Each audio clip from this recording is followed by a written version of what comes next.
వరుస హత్యలతో మేడ్చల్ జిల్లా వణికిపోతుంది. రాచకొండ సైబరాబాద్ కమిషనరేట్ పరిధిలో రోజు ఏదో ఒక చోట సెన్సేషనల్ హత్యలు ఘటనలు చోటు చేసుకుంటున్నాయి. ఈ వరుస ఘటనలతో జిల్లా వాసులు కలవరపాటు గురవుతున్నారు.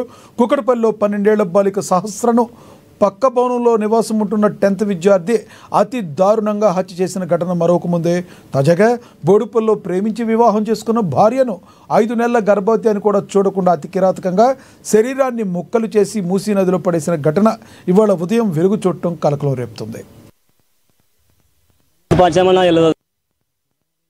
అంతకుముందే తెలియదు, పెళ్ళైనాక వాళ్ళు ఇంటి దగ్గర లేరు, ఇక్కడ హైదరాబాద్లో ఉన్నారు. వాళ్ళు ఇక్కడ కొట్లాడని తెలియదు, వాళ్ళు ఏం చేసుకుని తెలియదు, మాకు తెలియదు. 2-3 సార్లు గొడవ చేసిరు, ఇంటికి వచ్చింది, మళ్ళీ సమాధానం చెప్పి పంపించినాం.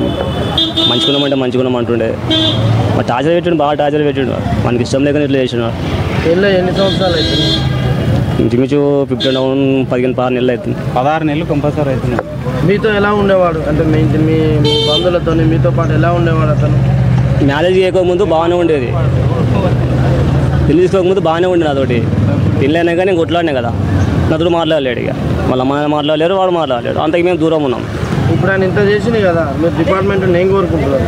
డిపార్ట్మెంట్ వాడిని వదిలిపెట్టొద్దు, వాడిని ఉరి శిక్ష చేసినా వాడికి తప్పు లేదు. వాని ఫ్యామిలీ మొత్తం అదే ఉంది. ఫ్యామిలీ మొత్తం బాగా నరకం చూపెట్టాలి, వాడిని ఘోరంగా పసి చేయాలి, వాడిని జరగాలి.